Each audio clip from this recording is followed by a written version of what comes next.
30,000 voices once shook the Hippodrome in Constantinople. But not every cry was for victory. Some were for survival.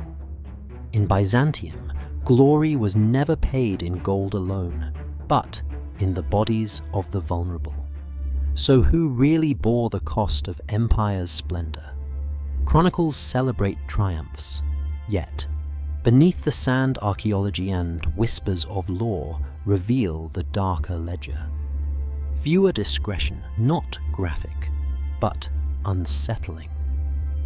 If you value the historical record, subscribe, because when the ledgers close, the bones still speak. The Hippodrome stood as the beating heart of Constantinople, a place where emperors were crowned with the roars of the people and fortunes turned on the crack of a charioteer's whip. To the outside world, it was spectacle, glory, and power woven into one. Yet hidden in those cheers were notes of misery, humiliation, and exploitation. Cries not preserved in marble inscriptions, but in the silence of women forced onto stages they never chose. It was into this world that a young girl named Theodora was thrust. Her father, a humble bear trainer for the Hippodrome's games, died suddenly, leaving his family desperate. Her mother, with few choices, in a city where survival was harsh and merciless, turned to the only option available. She pushed her daughters into the theatre. But theatre in Byzantium was not a world of art or glamour. It was shorthand for degradation. On its stages, performance blurred with prostitution, laughter with lust, and spectacle with humiliation. Theodora, barely more than a child, was thrown into this vortex. Chroniclers describe acts designed to amuse drunken crowds, but leave lifelong scars on those forced to perform them. And yet, even in these earliest humiliations, Theodora was watching, learning. She endured the jeers, the hands, the crude jokes, but she also absorbed the truths of power, how men lied, how they desired, how they could be manipulated. Her cry, one among countless others, was the hidden cost of the empire's magnificence. But hers would not fade into silence. For from the arena's dust, Theodora would claw her way toward the most glittering seat in Byzantium, the throne itself. Constantinople was a city built on contradictions. At first glance, it dazzled like no other metropolis in the known world. Its domes caught the light of dawn and scattered it across the Bosporus like molten gold. Mosaics glittered in the great basilicas, filling the air with divine radiance. Merchants arriving from the ends of the earth spilled treasures into its markets, silks from China, ivory from Africa, spices from India, and icons painted with colors so luminous they seemed to breathe. The air itself was thick with the mingled scents of incense, cinnamon, roasted lamb, and the brine of the nearby sea. To the traveler who first stepped onto its marble-paved avenues, Constantinople appeared as heaven on earth, the capital not just of an empire, but of civilization itself. But beneath those gilded surfaces lay a second city, hidden in plain sight, yet vital to its existence. If the palaces and churches were the lungs that breathed grandeur, then the taverns, brothels, and shadowy alleys were the stomach that digested human misery into fuel for that grandeur. The Hippodrome, where emperors displayed their popularity in front of 100,000 roaring citizens, was flanked by brothels that never slept. Victorious charioteers and noblemen alike descended after the races into a world of cheap wine dice games and bodies sold by the hour. Here pleasure was currency, and women sometimes no older than children were the coins. This paradox was not accidental. Constantinople was both holy and profane because the empire demanded both. Religion saturated every corner, processions bearing relics of saints' sermons, echoing from Hagia Sophia, candles burning in shrines tucked into every street. But alongside this sanctity ran another current, one of carnality, spectacle, and grotesque amusement. Crowds that spent mornings venerating holy icons spent evenings roaring with laughter at crude pantomimes or bawdy plays where the actresses were expected to perform offstage as much as on it.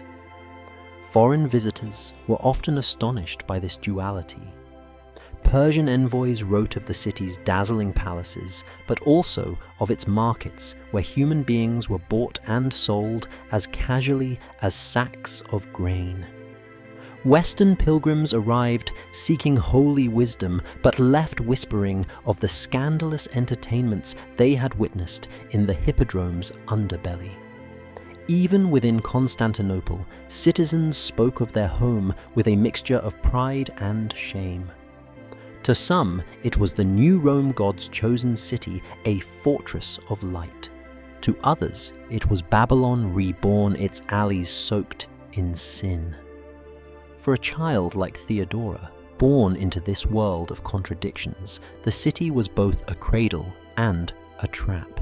She could see the spires of churches gleaming in the sun, promising salvation, while only a street away. Drunken brawls spilled from tavern doors, and women shouted offers of their bodies from darkened windows. This was the environment that shaped her destiny, not one of simple poverty, but of constant exposure to the extremes of human society. In the marketplaces, she would have heard 1,000 languages: Greek, Latin, Syriac, Armenian, Coptic, even Gothic and Persian. Each voice carried stories of distant lands, of caravans across deserts, or ships lashed by storms on the Black Sea. Constantinople's wealth rested on these exchanges, but so did its corruption. Every silk garment bought by a noblewoman was stitched with the hidden cost of slaves who harvested, carried, and died unnamed. Every amphora of wine uncorked at a senator's feast was poured by hands that trembled from exhaustion. This reality was not hidden from children like Theodora. She may have dreamed of the basilicas of icons shimmering with divine beauty, but her feet were in the mud of the streets. She grew up in a city where holiness and depravity walked arm in arm, and where every glittering promise concealed a shadow. Historians often describe Constantinople as the jewel of the empire, but jewels are forged under pressure. The city sparkled precisely because so many lives were crushed to polish its shine. That tension, the sacred and the profane, the exalted and the debased, would come to define Theodora's life. She would embody it, suffer beneath it, and one day weaponize it. For when she was still a child, the mask of splendor was ripped away by personal tragedy. The dazzling city of gold and silk was about to show her its darker face.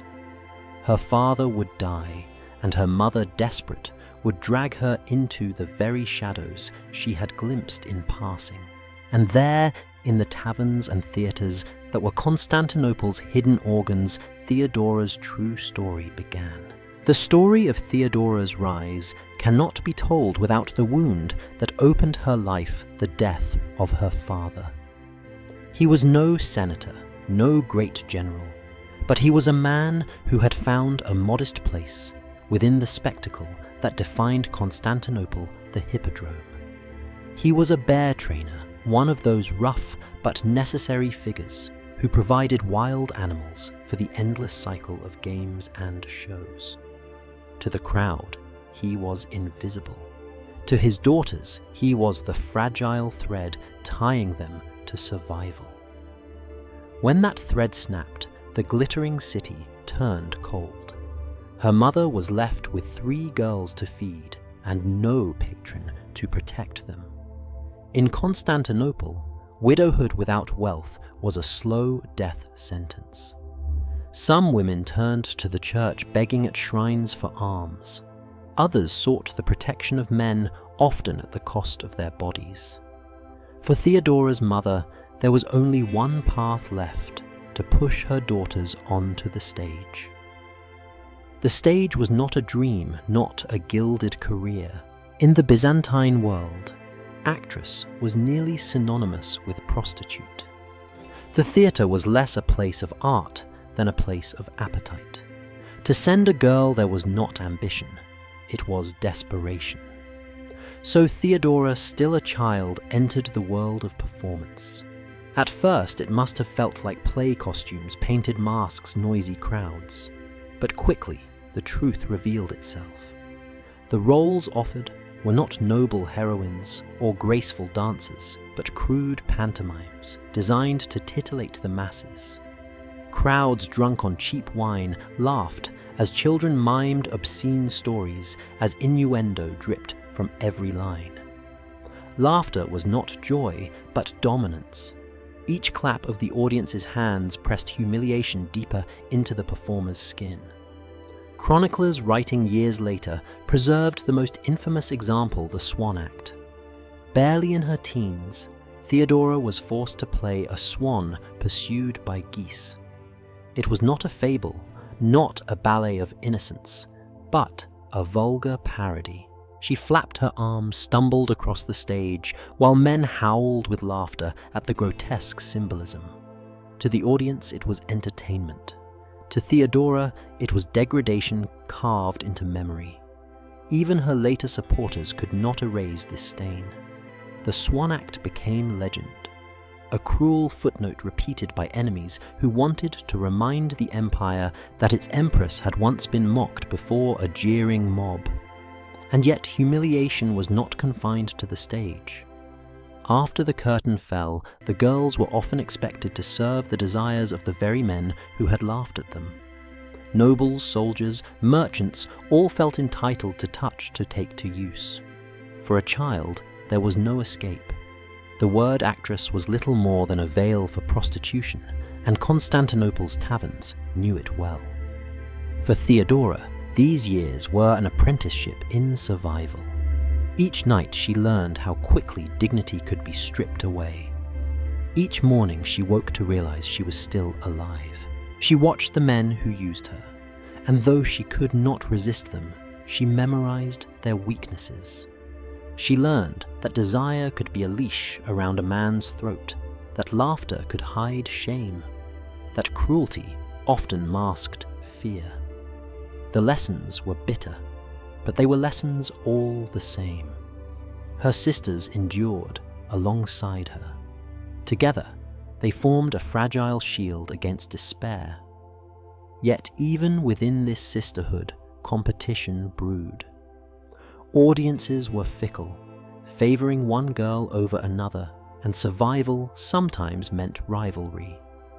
Theodora, even as a child, seemed to possess a sharper will. Where others wept, she observed.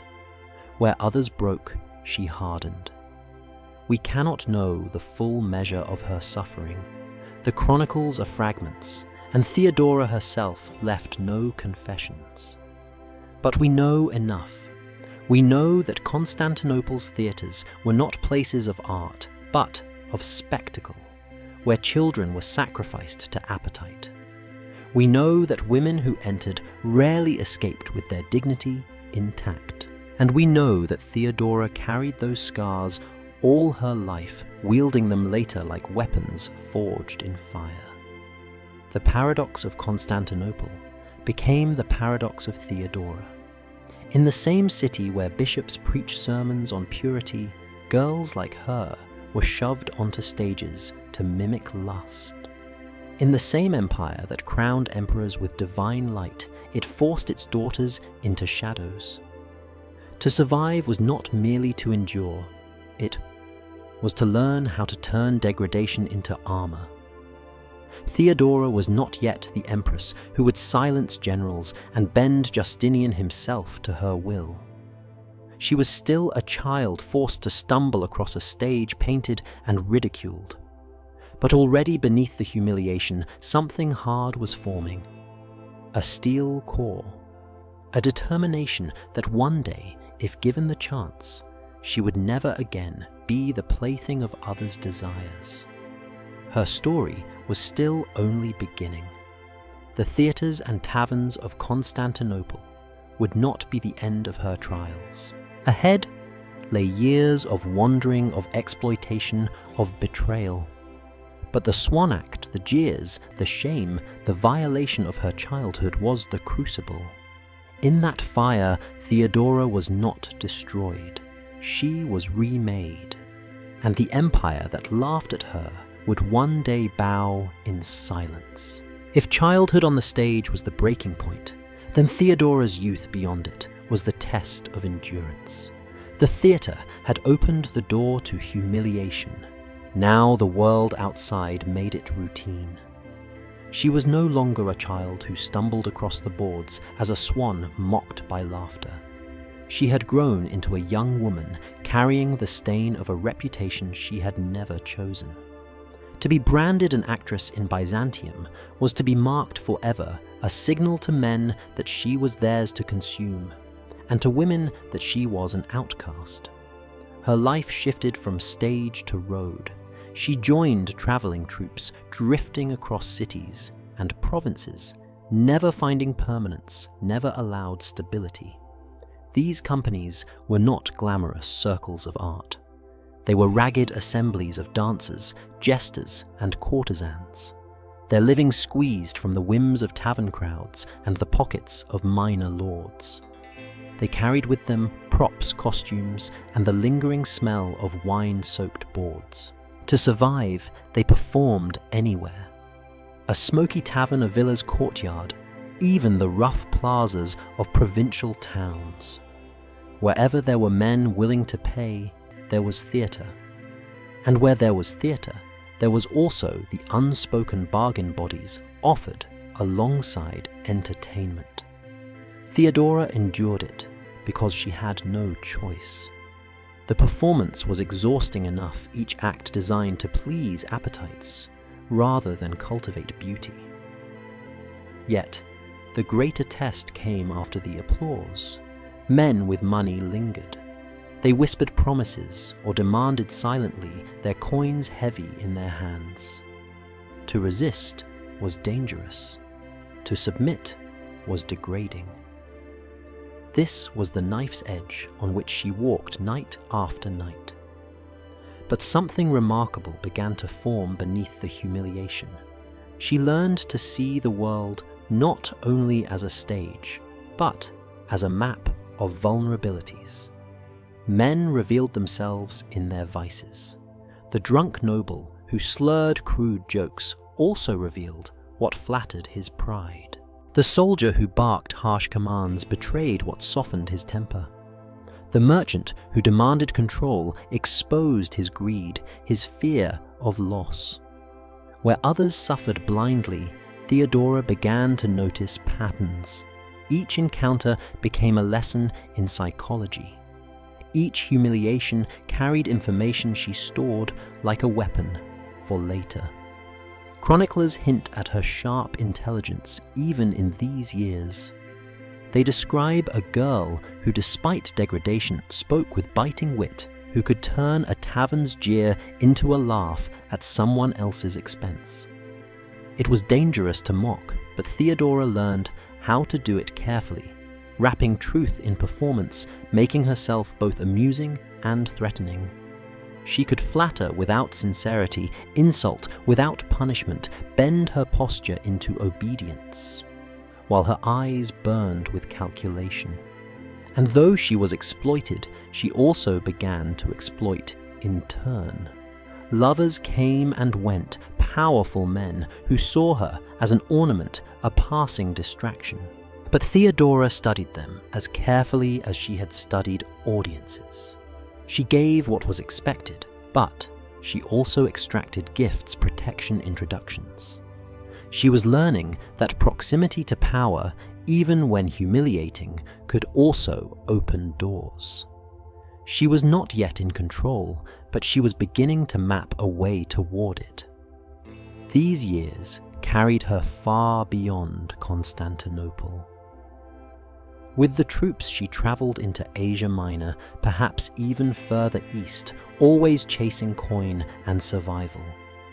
Taverns echoed with laughter, smoke thick in the air, while girls like Theodora danced, acted, and submitted.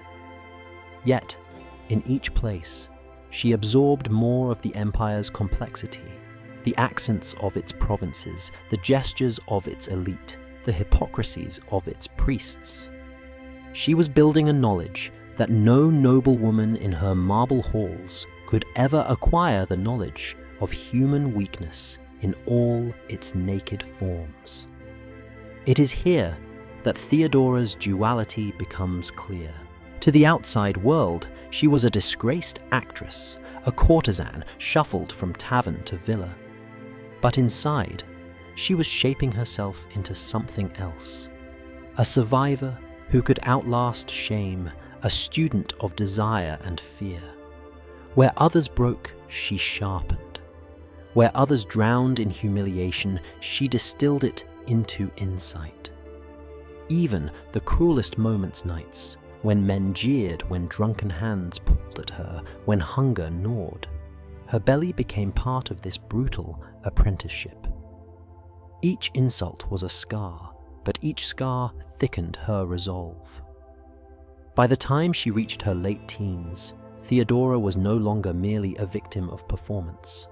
She was a performer of survival itself, able to mask pain with a smile, humiliation with a joke, fear with a glance of calculated submission. And yet, no matter how strong she became, the cost was real.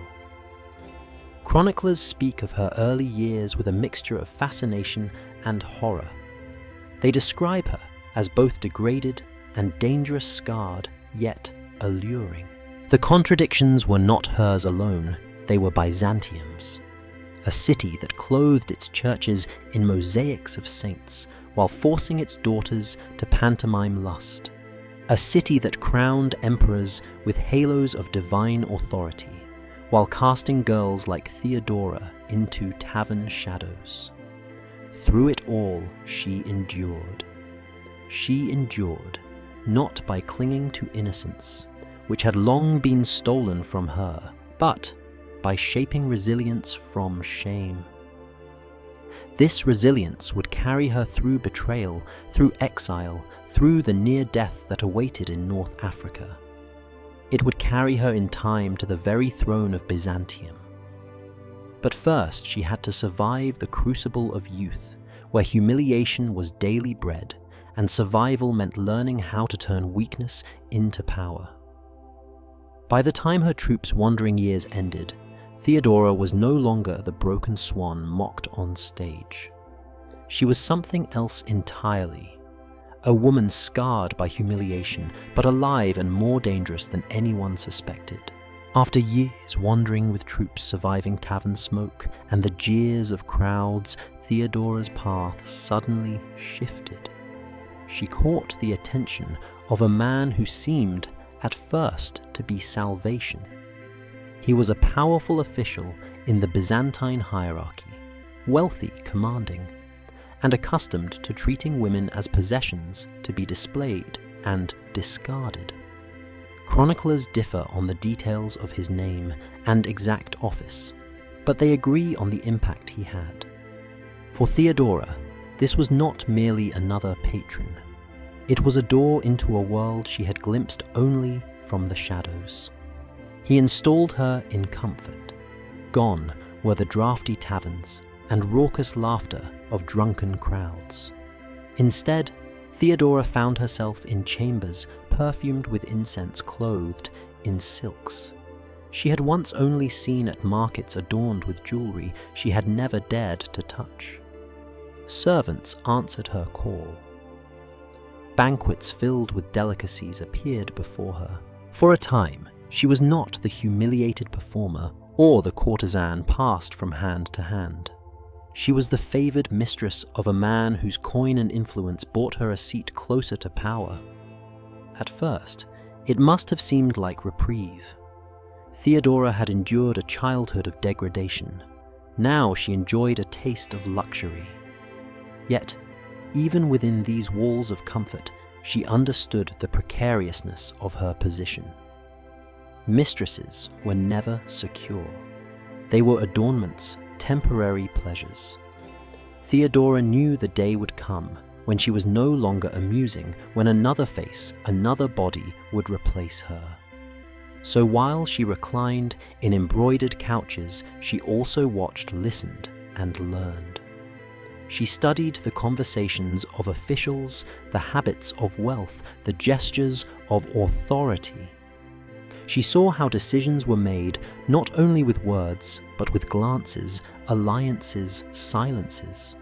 She realized that true power was not in jewels or silks, it was in the ability to command others to bend them to one's will. And once again, humiliation was her tutor. Even in luxury, she remained aware of how fragile it was, how easily she could be cast back into darkness. The day of betrayal arrived sooner than expected. Without warning, the official dismissed her. No ceremony, no explanation, just rejection. She was discarded like a trinket whose shine had dulled.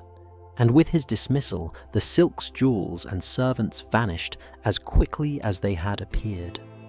She was left with nothing but memory of comfort, cast out into a world that had not forgotten her past.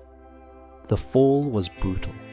From silk-lined chambers, she was plunged back into poverty, exiled to the far reaches of the empire. Chroniclers record that she traveled to North Africa, perhaps to Alexandria or Cyrene, where she scraped survival from strangers' pity. Alone, destitute, stripped of protection, she nearly perished. Illness struck, likely dysentery or fever, and without wealth or allies, she hovered on the edge of death. Theodora, who had once been paraded before nobles as a mistress, now lay abandoned in a strange land, closer to oblivion than to empire. And yet, it was in this abyss that she transformed. For the first time, stripped of both humiliation and luxury, she confronted herself. Chroniclers tell us she encountered a radical Christian sect. Some sources say monophysites, whose teachings emphasized endurance of suffering, the paradox of strength through weakness, the sacredness of scars. Whether conversion was sudden or gradual, Theodora absorbed their message.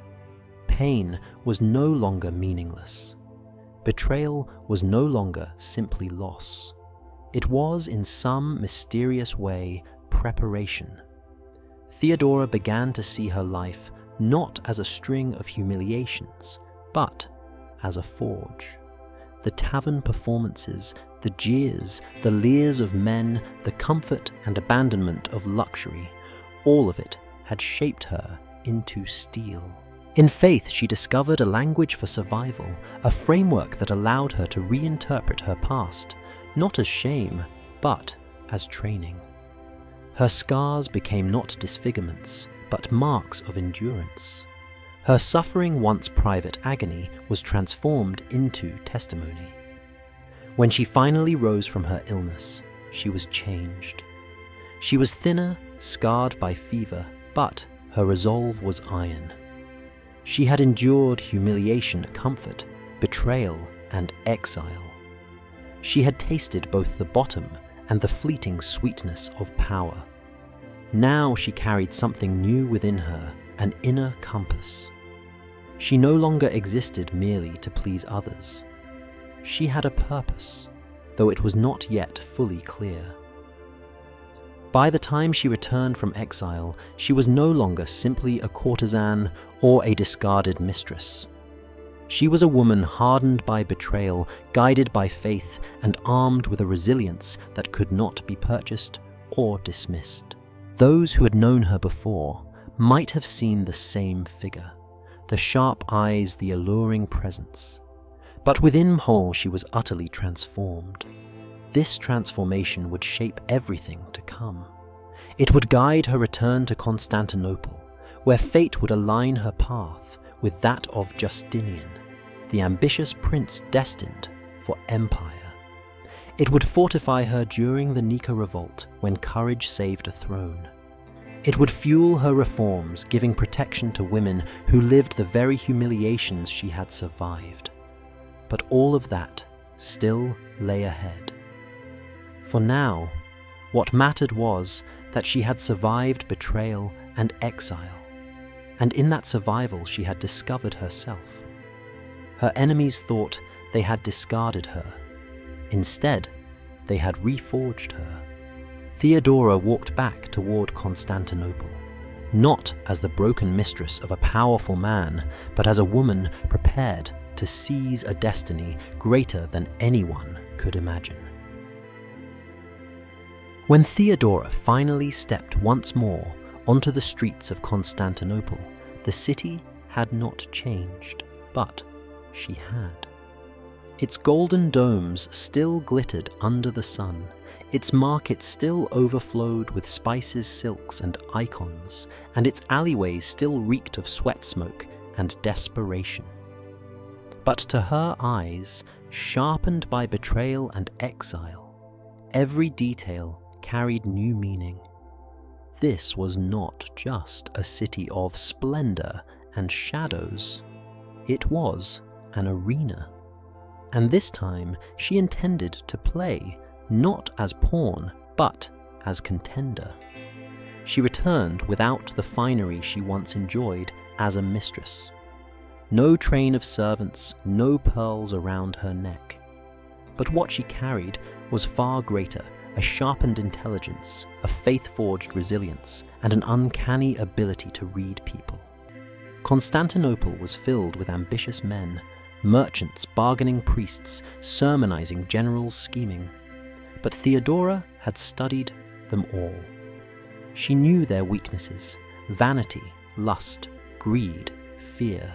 These, she realized, were levers of power as strong as any army. At first, she lived modestly, earning her keep through spinning wool, one of the few trades open to women without patrons.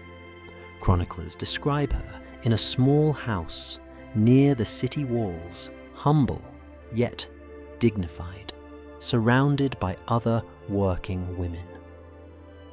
To them, she was not a disgraced courtesan, but a figure of quiet authority. Even in obscurity, Theodora commanded attention with her wit, her sharp humor, and her refusal to be cowed. But obscurity was never her destiny. Word of her intelligence began to spread, whispered first among women at the looms, then among men at taverns. She was beautiful still, but beauty alone had never saved her. Now it was her mind that made her dangerous. She could turn a conversation into a battlefield, her words cutting as finely as any blade.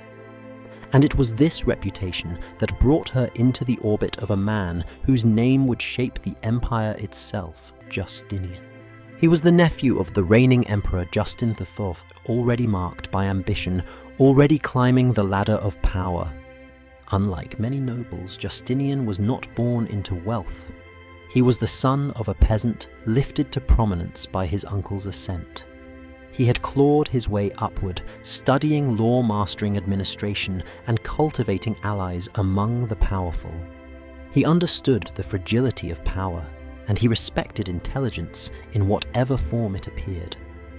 When Justinian first encountered Theodora, he was captivated, not only by her beauty, though that was undeniable, but by her wit, her courage, her sharp understanding of the world. She was unlike the silken courtiers who surrounded him, trained to flatter and obey. Theodora had known humiliation and clawed her way back from despair. Her eyes did not lower when he spoke. Her voice carried the weight of experience of scars turned into armor. For Theodora, the meeting was no less momentous.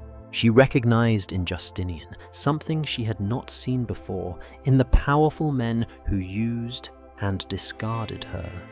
He was ambitious, yes, but also disciplined, thoughtful, and most crucially willing to see her not as a tool, but as a partner. Their connection was not merely romantic, it was political, intellectual, and for Theodora, almost spiritual. Yet their union was fraught with scandal.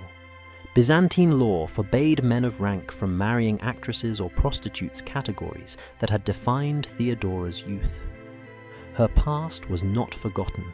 In taverns, her name was still whispered in crude jokes. Priests denounced the idea that a woman once paraded for the pleasure of drunken crowds might sit on the throne of the empire. Court rivals sharpened their knives, eager to humiliate Justinian by dredging up her history. But Justinian refused to abandon her. In one of the boldest moves of his career, he persuaded his uncle to rewrite the law itself, overturning centuries of prejudice. The ban on marriage to actresses was lifted. Theodora, once mocked as unworthy even of respect, was suddenly declared fit to marry the future emperor. The court erupted in outrage. Nobles sneered, priests thundered, whispers filled Constantinople's streets. But Theodora did not flinch. She had survived jeers, betrayal, and exile. Compared to that, the sneers of courtiers were nothing.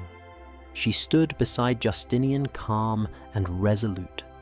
Her very presence a challenge to a world that had once tried to break her. For the first time in her life, she was not simply surviving, she was rising. She was no longer the discarded mistress, the humiliated actress, the wandering exile. She was the chosen partner of a man destined for the throne, and soon she would become empress. But Theodora's return to Constantinople was more than a personal triumph. It was the beginning of a transformation that would shake the empire itself. She carried with her not only scars, but also visions. She remembered the women she had known in taverns and brothels, the children sold into degradation, the girls forced onto stages to be mocked and abused. She remembered their cries, their hopelessness, and she vowed quietly that if power ever came into her hands, she would not forget them. Her enemies saw only scandal in her return. They mocked her past, certain it would define her. But Theodora had learned the deepest truth. Of survival scars do not merely mark, they teach. And from those lessons, she would build a reign that would outlast her tormentors. As Constantinople's golden domes glowed in the evening light, Theodora stood poised between past and future. The city had once humiliated her, but now it would witness her rise. She had returned, not as victim, not as courtesan, but as a woman who would soon sit on a throne of empire. And when she did, Constantinople itself would never be the same. When word spread through Constantinople that Justinian, heir to the throne, intended to marry Theodora, the city's whispering halls exploded into outrage. It was not merely scandal, it was heresy against custom, a wound against the dignity of empire. For Theodora was not a noble maiden from some ancient family, but a woman whose past was scrawled in tavern songs and brothel gossip. To the court, she was a stain. To Justinian, she was the future. Byzantine law had made the union impossible. For centuries, actresses synonymous with prostitutes in the language of the empire were forbidden from marrying men of high office. The rule was more than custom. It was a wall built to protect the aristocracy from defilement. That wall had held firm through generations. Justinian smashed it with a single command. He persuaded his uncle Emperor Justin I to overturn the law itself. The act was radical shocking. It did not simply permit his marriage. It rewrote the very fabric of who was considered worthy of nobility. Priests muttered in outrage, citing scripture. Senators wrung their hands, fearing that a throne shared by a former courtesan would bring shame upon Rome's legacy. Yet Justinian pressed forward unmoved. For Justinian, the choice was not reckless passion. He had spent years navigating Byzantine politics, where every alliance was a calculated step. In Theodora, he saw not only beauty, but brilliance, resilience and cunning, the very qualities he believed the empire needed at his side. She had survived degradation and exile, sharpened by suffering into steel. He knew that when crises came, she would not falter. He loved her, yes, but more than that, he respected her. And Theodora, for her the marriage was both victory and burden. She stood in the Hagia Sophia, cloaked in ceremonial splendor, a crown heavy on her head, and heard the chants of priests who resented her presence. Every jewel glittering on her robe seemed to whisper the insults of her past. She had become empress, but to hold that seat, she would need to wield more than grace. She would need ferocity. From the moment she entered the palace as Justinian's wife, she refused to play the silent role expected of empresses. Byzantine tradition demanded that the emperor's consort remain in the background, a symbol of fertility and dignity, not an active voice in governance.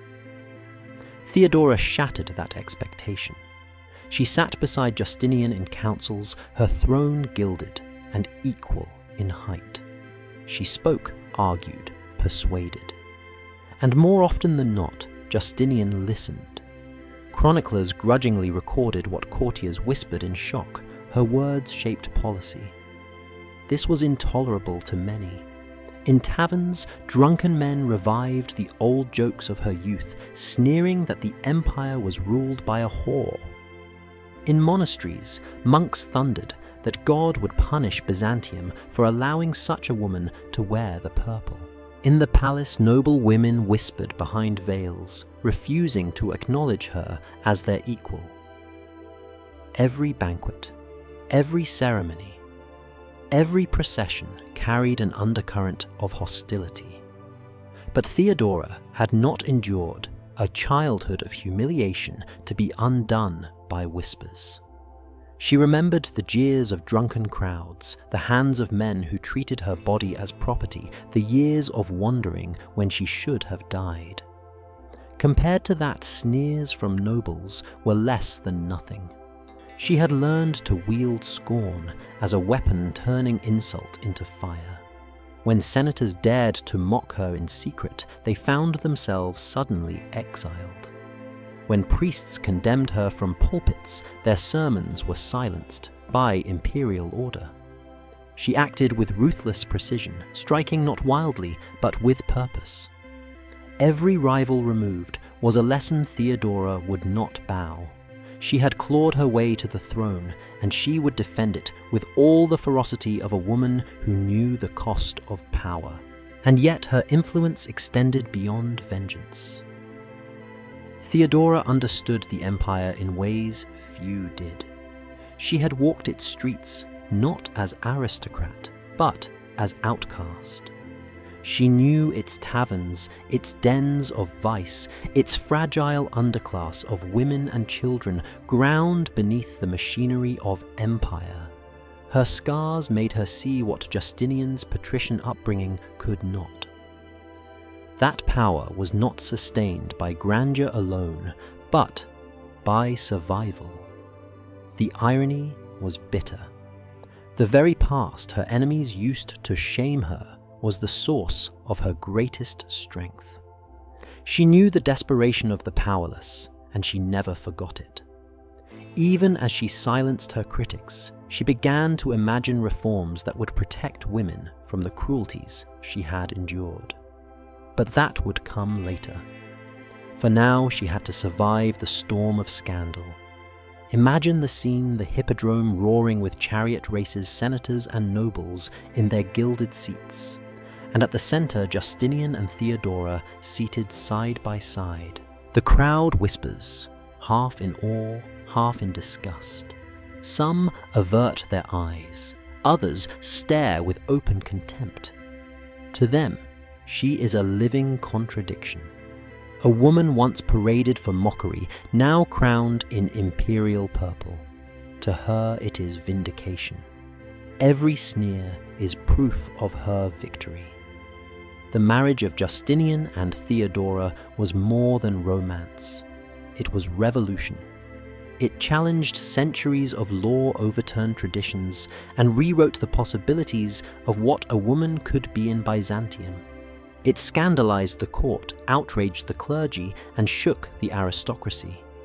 And yet, it held.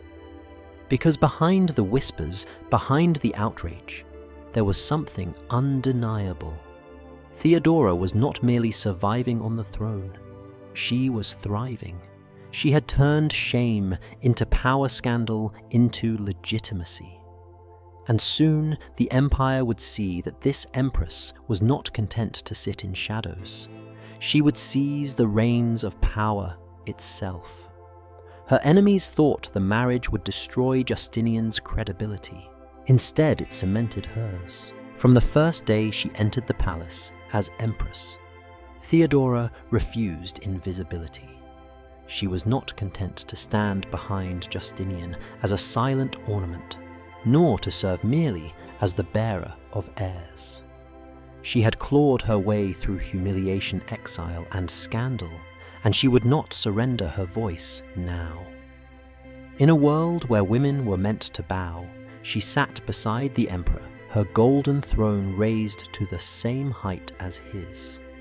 It was more than symbolism. It was a declaration of war against centuries of tradition. Chroniclers describe her presence at imperial councils.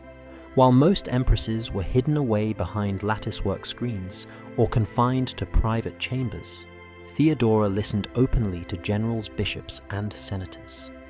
She spoke with clarity, challenged decisions, and forced courtiers to justify their words. More than once, Justinian was swayed not by the men who surrounded him, but by the sharp reasoning of his wife. This was an outrage to conservatives, but Justinian embraced it. He saw in her what others would not, a mind sharpened by suffering, capable of cutting through hypocrisy with a single phrase. Her enemies called her ruthless, and they were not wrong. Nobles who mocked her past discovered their estates confiscated or their names erased from office. Clergymen who thundered from pulpits against her rise found their sermons silenced, their voices banished to remote monasteries. She struck with precision. Theodora had been trained by hardship to read weakness. She knew when to intimidate, when to exile, and when to destroy utterly. Mercy was a luxury she could not afford, for mercy invited attack. Yet her ruthlessness was not simply cruelty. It was survival turned into strategy. Theodora understood that her legitimacy was fragile, always vulnerable to whispers about her former life. To secure her position, she had to project strength so absolute that no rival dared test her. She had endured too much to lose everything to gossip. If the nobles thought her a usurper, she would prove herself unshakable. If the clergy thought her impure, she would silence them with imperial authority. Those who underestimated her soon regretted it. A faction of nobles hoping to erode Justinian's credibility spread stories of her youth in Constantinople's theatres. They whispered to foreign ambassadors, painting the empress as an embarrassment. Theodora responded not with denial, but with power. The whispers died when their authors vanished into exile or found themselves stripped of influence. She had no patience for rumor. The lesson was clear: those who clung to her past would have no future. Even priests once considered untouchable learned to fear her. The Patriarch of Constantinople himself clashed with Theodora on matters of doctrine and morality, expecting to dominate as his predecessors had. Instead, he found himself confronted by an empress who matched his authority with the force of imperial decree. In one famous incident, a cleric who dared publicly insult her was banished within days. To the faithful, it was shocking. To Theodora, it was necessary. She had lived under the lash of religious hypocrisy. Now she wielded the whip of power in return. Her influence was not limited to punishment. She was also a visionary, able to reshape Byzantine politics with ideas rooted in her scars. She pushed for policies that shielded the vulnerable, particularly women, from exploitation. Justinian's court records reveal her hand in drafting laws protecting actresses from forced prostitution and granting them legal recourse against abusers. She founded institutions where women fleeing brothels could find shelter, not condemnation. These measures shocked the aristocracy, who scoffed at the idea of aiding fallen women. But Theodora knew better. She had been one of them. Her enemies dismissed her reforms as indulgence, a queen's sentimental attempt to cleanse her own past. But history records otherwise. These policies endured long after her death, shaping Byzantine law for generations. They were not charity, they were strategy. By binding women to the empire with protection, she secured loyalty from those who had always been forgotten. Where senators saw scandal, Theodora saw strength. Still, her reign was not gentle.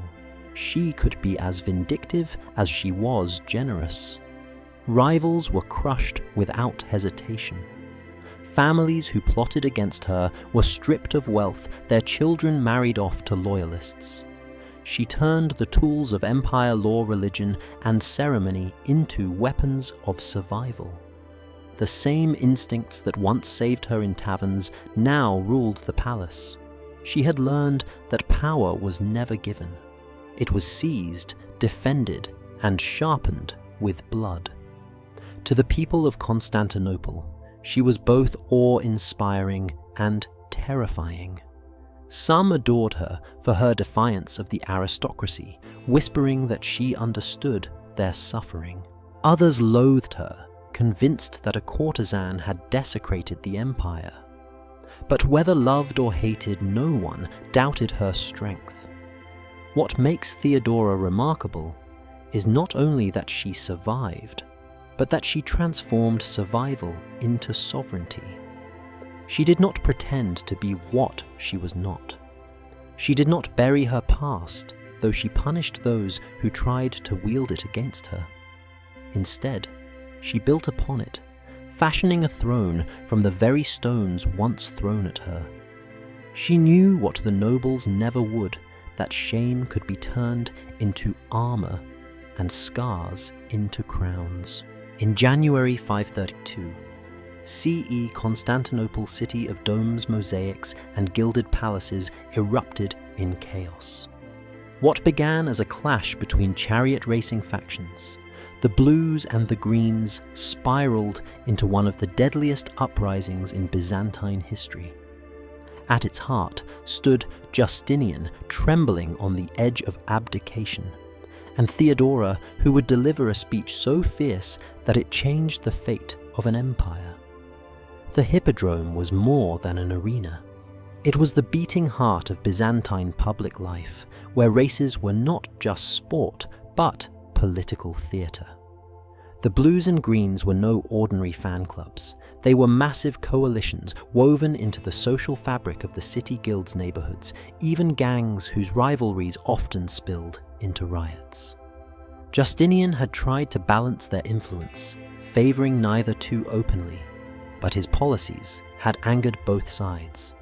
Harsh taxes, corruption among officials, and recent executions of faction leaders had left resentment simmering. On January the 13th, the factions united not against each other, but against the emperor. Tens of thousands filled the Hippodrome, chanting not for victory, but for blood. They shouted a single word that carried like thunder through the arena Nika conquer. But it was not Justinian they wished to see conquer. It was his downfall they demanded. The chant spread through the city like wildfire. Crowds surged out of the Hippodrome, overturning market stalls, setting palaces ablaze and looting churches. The golden capital became a city of smoke and screams. Flames engulfed the baths of Zeuxippus, the Senate House, and even parts of the Hagia Sophia. Chroniclers wrote that the city glowed like a funeral pyre, the sky itself blackened with ash. For 5 days, Constantinople trembled, its fate balanced between empire and anarchy. Inside the palace, Justinian faltered. Surrounded by senators and generals, he confessed his fear. The mob outside had crowned a rival emperor Hypatius' nephew of the former ruler Anastasius, and the army's loyalty seemed uncertain. Justinian spoke of flight. He ordered ships prepared in the harbour, ready to carry him and his court into exile. The dream of his reign, his grand ambition to restore Rome's glory, was collapsing into smoke. And then Theodora rose. She was not garbed in armour, nor did she command legions. But her words struck harder than any sword. Chroniclers preserved the speech that silenced the room. She told them that to flee was worse than death, that the crown was not a prize to be discarded at the first sign of danger. Royalty is a fine burial shroud, she declared. I accept the ancient saying that the purple is the noblest shroud. The men in the chamber froze.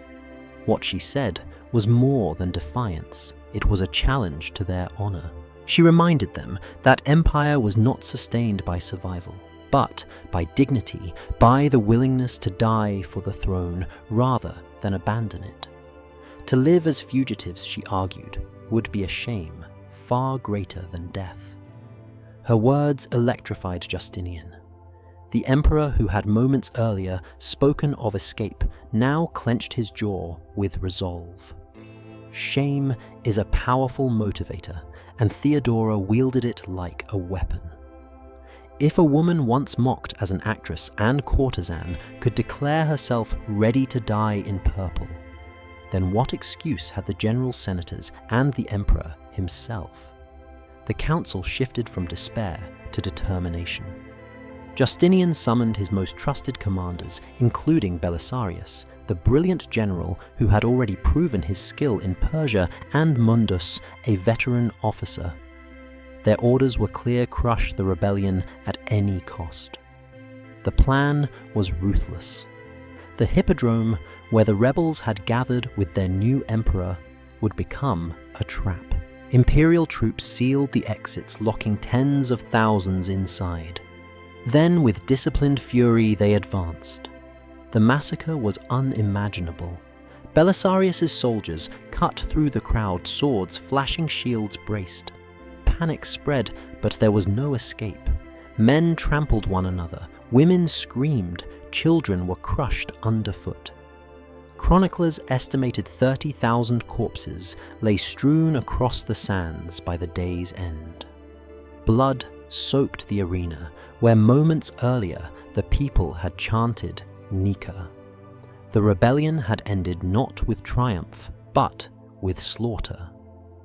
In the palace, Justinian's throne was secure once more, but it was Theodora who emerged as the true savior of the empire. Without her speech, the emperor might have fled. Without her resolve, Constantinople might have fallen to Hypatius and been torn apart in civil war. The aftermath was devastating. Half the city lay in ruins, the air thick with the stench of charred timber and burned flesh. But Justinian seized the destruction as opportunity. From the ashes, he would rebuild, commissioning the construction of a new Hagia Sophia, the great dome that still defines Istanbul's skyline. That vision, however, was only possible because Theodora had refused to bow to fear. The irony is striking. A woman once dismissed as a scandal, a courtesan unworthy of a throne, had proved herself braver than generals. Her courage had not only saved her husband, but preserved the Byzantine Empire itself. In a chamber filled with men of rank and lineage, it was Theodora, the girl once forced to play obscene roles on the stage, who stood tallest. Her speech remains one of the most powerful in history, not for its length, but for its defiance. Theodora had lived a life forged in degradation, exile, and betrayal.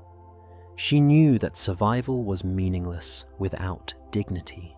And so she gave voice to the principle that defined her reign, that power was not held by those who ran, but by those who stood unbroken when the world collapsed around them.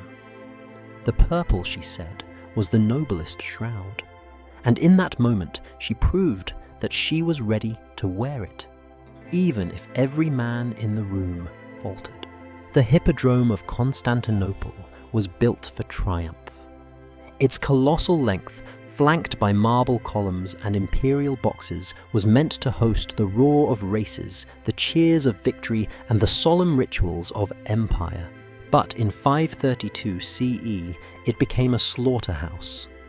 What unfolded in those stone walls during the suppression of the Nika revolt was one of the bloodiest acts of political violence in Byzantine history, an event that left over 30,000 corpses piled upon the sands.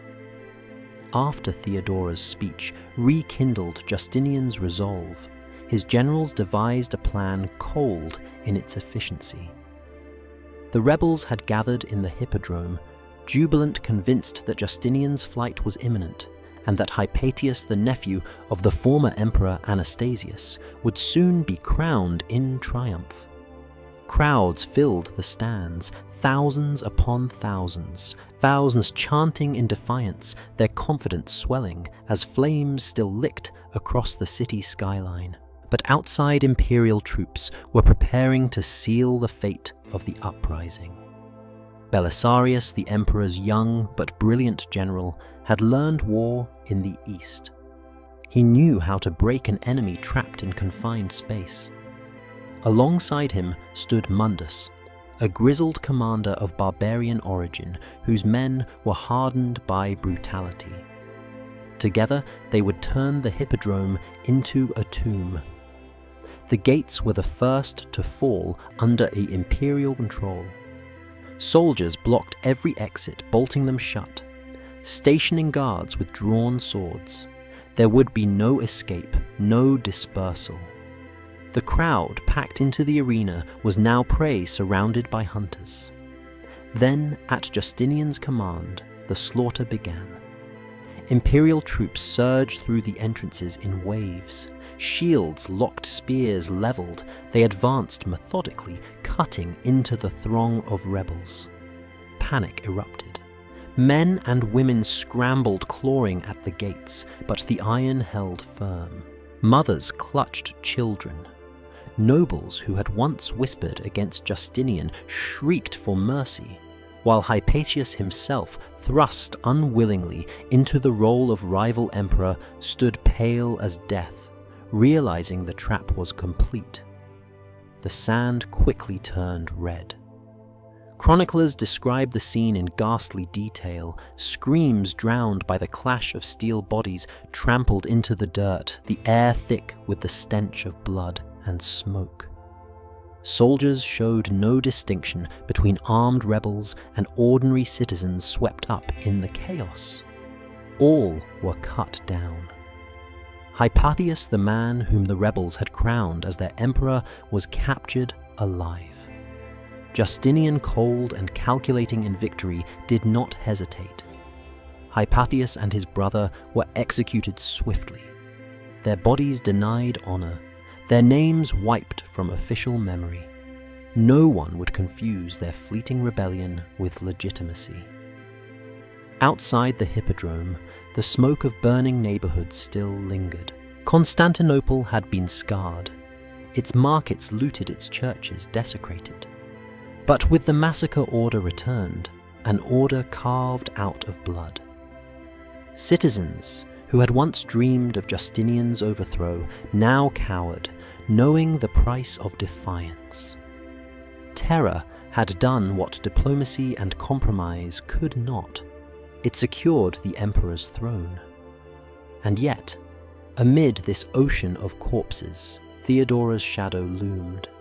The massacre may have been orchestrated by generals, but it had been willed into being by her defiance. Without her words, Justinian would have fled. Without her refusal, the empire might have splintered. In the blood-soaked arena, her authority became undeniable. The aftermath was paradoxical. On one hand, Constantinople wept for the dead. Families searched for lost sons and husbands among the heaps of bodies, dragging them away for hurried burials. On the other, the empire surged into an age of reconstruction. Justinian poured wealth into rebuilding what had burned, commissioning Hagia Sophia, a dome that seemed to defy the earth itself, as a symbol of resilience and divine favor. For centuries, it would stand not only as a church, but as a reminder that from destruction, Justinian had forged permanence. Still, the massacre's shadow lingered. Could an emperor who slaughtered his own subjects on such a scale ever truly claim moral authority? To his admirers, Justinian was decisive a ruler who chose the throne over weakness. To his critics, he was a tyrant whose reign was baptized in the blood of his own people. But both sides agreed on one truth. The empire survived that day because of Theodora's resolve. For Theodora, the Hippodrome massacre was more than survival, it was vindication. The courtesan mocked in taverns, the actress whispered about in scandal, had silenced every sneer with courage. Men of rank and lineage had quailed, she had stood firm. In the balance between empire and chaos, her voice had tipped the scale. The Hippodrome never fully lost its shadow. Long after the blood was washed away, after the bodies were buried, those stone walls held memory. Crowds would gather again for races. Banners of blues and greens would flutter, but whispers lingered. This was the place where 30,000 had died, where the empire itself had nearly fallen, and where Theodora, not Justinian, had saved it. The massacre in the Hippodrome was not simply an event of brutality, it was the crucible of Theodora's power. From that day forward, she was not merely an empress in name. She was the co-ruler of Byzantium, the iron voice in purple, the woman who had dared to say she would die before she fled, and who had proven she meant it. The Hippodrome massacre secured Justinian's throne, but it also secured something else: Theodora's authority. She had faced death, stared it down, and in that crucible, her voice had become law. From then on, she was no longer just the emperor's consort. She was a partner in power. And she carried into that partnership the scars of her youth, scars that would become the foundation of her most enduring legacy reform. Theodora had grown up among the exploited. She had lived the humiliation of the stage, endured the cruelties of powerful men, and seen firsthand how girls were sold discarded and broken. She knew what it meant to be treated as property, and she knew how it felt to have no law protect you. Now, with the empire at her feet, she refused to let that cycle continue unchecked. It began quietly. In the years following the revolt, while Justinian focused on rebuilding Constantinople, raising new basilicas, codifying Roman law, and expanding the empire's borders, Theodora turned her attention inward to the forgotten corners of society. She pressed her husband to pass new laws that gave women dignity where none had existed before.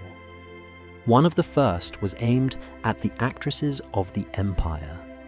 For centuries, actress had been little more than a polite word for prostitute. These women were condemned by law, sneered at by society, and denied any chance of escape from the life they had been forced into. Theodora, who had once been among them, knew the cruelty of this system. She pushed Justinian to enact a decree forbidding the forced prostitution of actresses. No longer could theatre masters, pimps, or even parents sell their daughters into degradation without recourse. The law gave women the right to leave the trade, to refuse exploitation, and to find protection under imperial authority. Chroniclers record that Theodora even established a house of refuge in Constantinople, a safe haven where former prostitutes could live, learn, and rebuild their lives. It was called the Metanoia Repentance, but its meaning was deeper. It was a second chance, one Theodora herself had never been given. Property rights came next. Byzantine women had always been at the mercy of fathers, brothers, or husbands when it came to inheritance. Theodora fought to change that. She secured reforms granting women the right to inherit property and wealth in their own name. It was a radical departure from the traditions of both Rome and the Church, a recognition that women were not merely vessels of family honor, but legal individuals with standing. Marriage, too, was reformed. Under Theodora's influence, Justinian introduced laws making it easier for women to divorce abusive husbands. Previously, the Church had tolerated almost no grounds for separation. A woman could be beaten, humiliated, even abandoned, and still she would remain bound. Theodora pushed to expand women's right to leave marriages where cruelty was proven, where men had failed their duty. She demanded that a wife's suffering be recognized as grounds for freedom. But her reforms were not simply legal abstractions. They were born of memory. She remembered what it was like to be powerless, and she sought to carve space for others to have the power she had once lacked. To the elites of Constantinople, these laws were shocking. Some priests thundered against them from the pulpit, declaring that Theodora was corrupting the natural order. Aristocratic men muttered that the empress was undoing centuries of tradition. Yet the laws passed. For in the palace, Theodora's voice was as strong as Justinian's, and the emperor knew her counsel was forged in fire. It is telling that Justinian's famous Corpus Juris Civilis, the codification of Roman law that shaped Europe for 1,000 years, bore Theodora's imprint. Her fingerprints can be traced in the protections for women, the recognition of consent, and the condemnation of forced exploitation. Legal historians debate the precise lines, but all agree that her influence was unmistakable. The woman once forced into silence had written herself into the very structure of law. Theodora's reforms went beyond law. They reshaped culture. For the first time, the idea that women had rights as human beings, not just as daughters, wives, or mothers, was elevated to imperial policy. And these policies carried symbolic weight. In the great palace, where she sat beside Justinian on a throne of gold, her very presence defied tradition. Chroniclers write that foreign envoys were stunned to see an empress not behind a curtain, not in a separate chamber, but seated openly in council, speaking decisively. Her laws gave force to her image. A woman could wield authority, and that authority could change lives. What she had created was a crack in the wall of patriarchy. It was not a revolution. Byzantine women were still bound by restrictions, still judged by men, still silenced by the church. But in the 6th century, when the empire's laws were being codified for eternity, she had carved protections that could not easily be erased, and in doing so, she transformed her scars into statutes. Theodora's reforms were not abstract victories, they were personal vindication. Every law protecting a girl from forced prostitution was a blow against the men who had once forced her onto the stage. Every clause granting women inheritance was a defiance of the nobles who had mocked her. Every divorce granted to an abused wife was a rebuke to the priests who had declared suffering holy. In the end, Theodora's reforms stood as her truest triumph. The Hippodrome massacre had proven her courage. The throne had proven her power. But the laws she forged proved her legacy. They outlived her body, her reign, even her empire. They whispered through the centuries reminders that one woman scarred by humiliation could rise to reshape the fate of countless others. For Byzantium, these reforms were controversial. For history, they were revolutionary. And for Theodora, they were something more. They were justice, not for herself alone, but for every woman who had been silenced in the shadows of empire. For all her compassion toward women, Theodora was no saint. Power had hardened her, carved away hesitation, and left behind a woman who understood that survival in the Byzantine court required not only mercy, but ruthlessness. The same scars that inspired her reforms also gave her an iron will. And when she sensed betrayal, her response was merciless. The palace in Constantinople was not a place of peace. It was a nest of intrigue, a labyrinth where whispers killed as surely as daggers. Courtiers plotted, nobles schemed, and even bishops looked for chances to weaken her. Theodora, who had once been ridiculed and spat upon, knew she could not afford to show weakness now. To her enemies, she would not be a victim again. She would be their executioner. Historians record that she kept an extensive intelligence network within the palace. Slaves, scribes, and even priests carried information back to her chambers. No secret was safe. Justinian relied on her instincts, often saying she could sense treachery before any man dared speak it. This network gave her the power to strike first, and she did so with precision. One of her most famous rivals was the general Belisarius's wife, Antonina. At times ally, at times enemy, she was a woman nearly as cunning as Theodora herself. Their feud turned the palace into a battlefield of manipulation and whispered accusations. At one point, Theodora lured Belisarius's adopted son into her web, accusing him of treachery and orchestrating his downfall to weaken Antonina. Such cruelty shocked even allies, but Theodora's grip on power remained unshaken. Clergy too felt her wrath. The Patriarch of Constantinople, head of the empire's church, found himself exiled when he dared oppose her.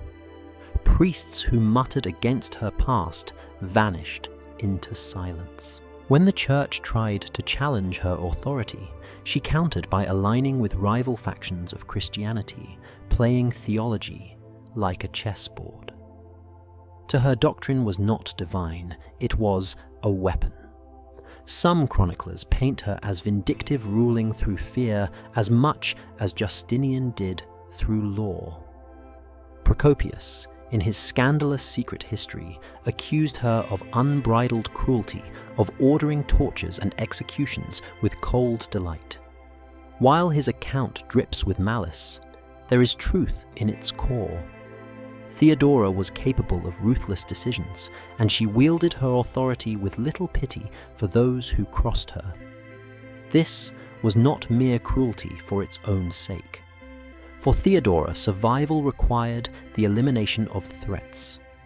She had risen from the gutter to the throne, and every day on that throne was borrowed time.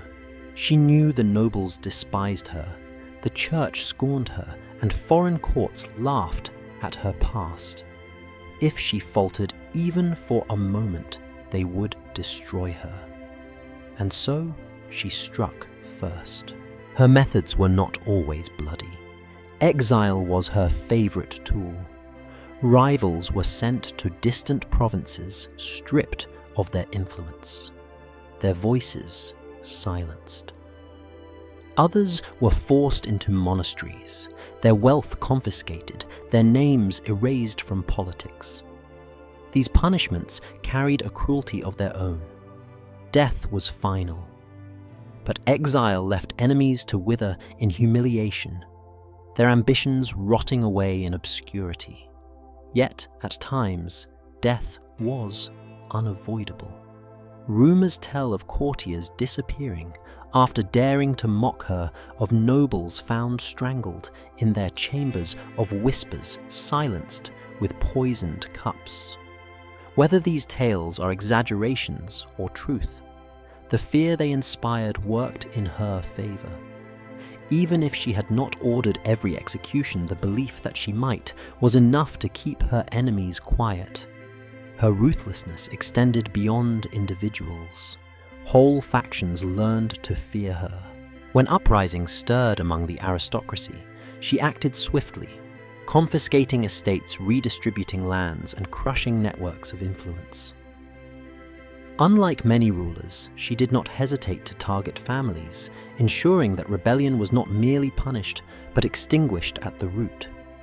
And yet amid this iron-handed rule, Theodora retained her humanity selectively. To women seeking protection, she was a savior. To her allies, she was fiercely loyal. To Justinian, she was indispensable, his equal in governance. But to her enemies, she was a shadow that fell across their lives, unpredictable and unrelenting. It is easy to see her cruelty as hypocrisy, a contradiction to her reforms. But in the Byzantine world, mercy was a luxury. A ruler who forgave too often was seen as weak, and weakness invited death. Theodora's enemies did not want reconciliation. They wanted her gone. She responded the only way she knew how, with fire. Her reign as ruthless queen was marked by a paradox. She built homes for the exploited, passed laws for the vulnerable, and gave dignity to women long denied it. Yet, she also destroyed rivals without hesitation, silenced critics, and wielded power like a sword. To her, these were not contradictions. They were survival. In the great mosaics of Ravenna, where she is immortalized in jeweled robes, Theodora gazes out with a serene, almost divine calm. But behind those eyes was a woman forged by cruelty and hardened by power. She carried the weight of an empire, and she bore it with iron fists as much as open hands. The price of her rule was fear. Fear in the hearts of men who whispered her name. Fear in the clergy who dared not oppose her. Fear in the nobles who remembered what happened to rivals who had stood against her. She wore that fear as armor because she knew it was the only thing that kept her throne secure. Theodora had turned shame into power, but power demanded payment. The courtesan had become a queen. The victim had become a ruler, and the woman who had once been humiliated now humiliated others in turn. For some, this made her a monster. For others, it made her the greatest empress Byzantium had ever seen. Her story now took on the shape of a legend, part savior, part tyrant, part martyr to her own survival. And even as she stood at the height of her power, a shadow was already creeping toward her. A shadow not of politics, not of betrayal, but of mortality itself. Even the strongest empress cannot command her own body. For all her victories, Theodora would one day meet an enemy that not even her intelligence, ruthlessness, or laws could defeat. In the 540s, whispers began to circulate in Constantinople's corridors. The empress, so fierce in the council chambers, had grown pale. Her movements slower, her silences longer. She was ill. Chroniclers suggest she suffered from cancer, though the medical knowledge of the age could not name it with certainty. What mattered was not the diagnosis, but the reality. Theodora, once a woman of electric energy, began to fade. Yet, she refused to yield. Even as her body weakened, she carried herself with the same regal authority, attending councils, speaking firmly beside Justinian, never letting the court see hesitation. Her illness came during a time when the empire was under extraordinary pressure. Justinian's grand campaigns stretched from Italy to North Africa, wars that drained the treasury and shook the empire's stability. Within the palace, enemies who had once feared Theodora sensed opportunity. But they were mistaken. If anything, the illness sharpened her will. She would not allow whispers of weakness to undo the authority she had fought for since her youth. Eyewitnesses describe her as hauntingly thin. In her later years, her face a mask of determination. Pain pressed on her constantly, but she never let it control her. When Justinian faltered, uncertain about reforms or hesitant in war, Theodora was there, her words cutting through his indecision. Better to rule with dignity in pain than to wither in fear, she is said to have told him. She lived by those words until her final days. But inside the palace, there were moments of intimacy where her facade cracked. Servants recalled nights when she collapsed on her bed, racked with pain, her silks clinging to a body failing her. Justinian, who had always relied on her strength, now sat by her side helpless. He had seen her face down rebellion, silence bishops, and outmaneuver nobles, but against this sickness, she had no weapon. For the first time, it was Justinian who wept, who held her hand like a frightened man rather than an emperor. Theodora herself remained defiant. To those around her, she insisted on dignity. She dressed in her full regalia, even when it hurt to move. She attended public ceremonies, even when every step cost her agony. In those moments, she became more than an empress. She was a symbol of endurance, a woman who refused to surrender even as death encroached. Still, she prepared for the end. Some accounts suggest she withdrew into deeper faith, supporting monasteries and commissioning churches as acts of both devotion and legacy. The Church of Saints. Sergius and Bacchus, known later as Little Hagia Sophia, is often associated with her patronage. Through stone and mosaic, she ensured her presence would outlast her fragile body. By 548, her condition could no longer be hidden. The empress who had once commanded the empire from her golden throne now lay confined to her chambers. Her courtiers hushed their voices. Her allies grew desperate, and her enemies waited for the inevitable. Constantinople held its breath.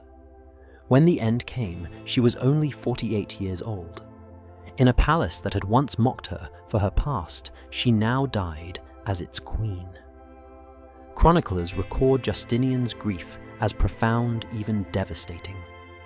The emperor who had built Hagia Sophia reformed Roman law and dreamed of restoring Rome's empire was seen broken and weeping.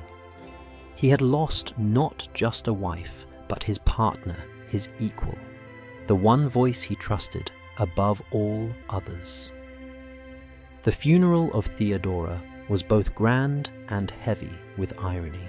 Draped in imperial purple, she was laid to rest with all the honors of an empress. But those who looked upon her coffin could not forget the story behind the crown.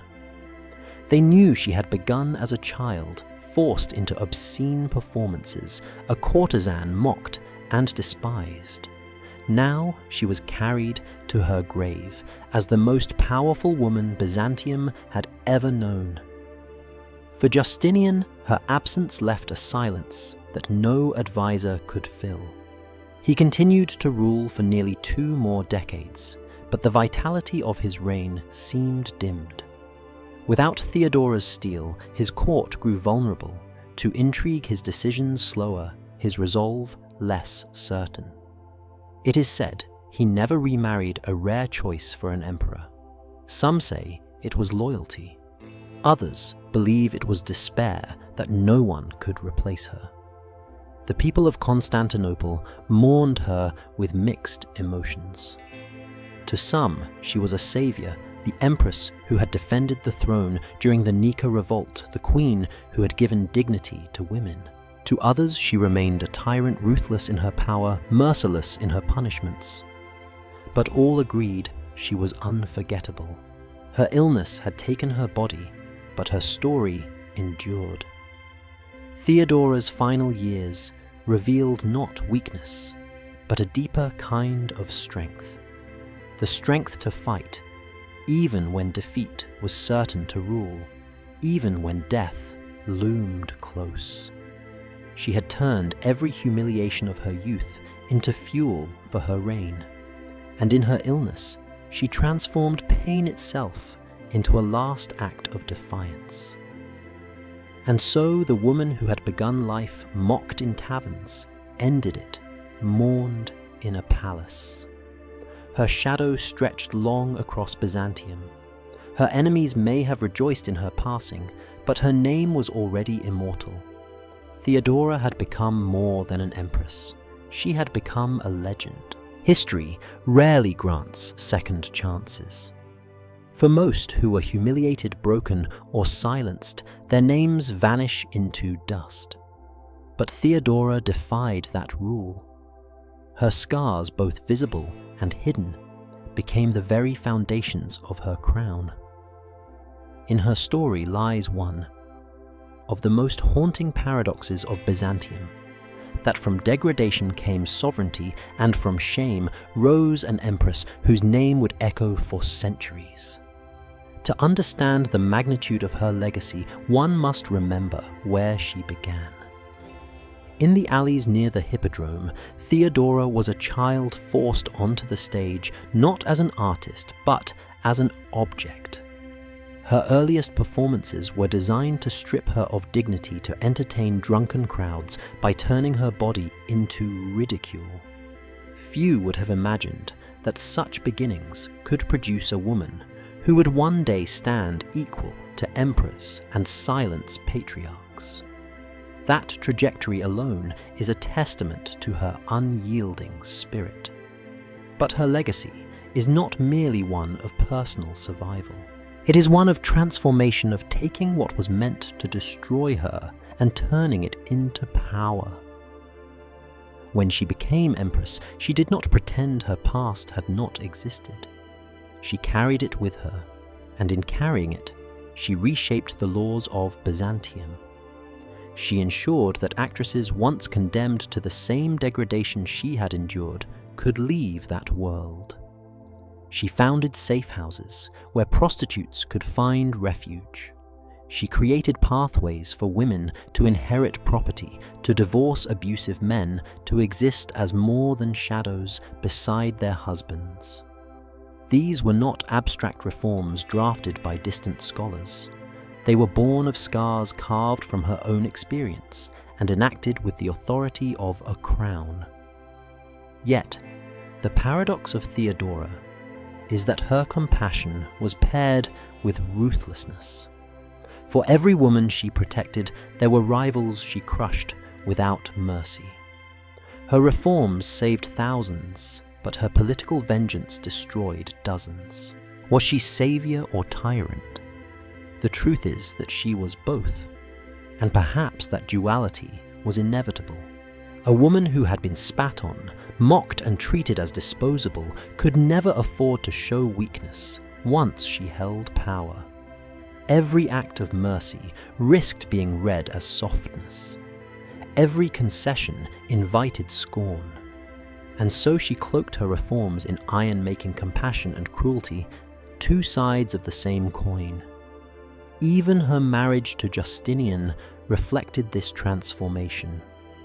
Historians often describe him as one of the greatest emperors of Byzantium, the restorer of Roman law, the builder of Hagia Sophia, the dreamer of empire. Yet, none of his achievements can be separated from Theodora. She was the one who stiffened his resolve when he wavered. She was the one who stopped him from fleeing during the Nika revolt. She was the one who brought the voice of the excluded women actresses, the humiliated, into the highest councils of power. Without her, Justinian might have been remembered as a capable ruler. With her, he became a legend. The crown, then, was not merely Justinian's. It was Theodora's as well, and it was paid for with a lifetime of pain. Her story shows that crowns are not made of gold and jewels alone. They are forged from scars, from the endurance of humiliation, from the refusal to be erased. When she walked into the palace in imperial purple, she carried with her every jeer from the hippodrome, every betrayal from men who had used her, every scar from nights of degradation.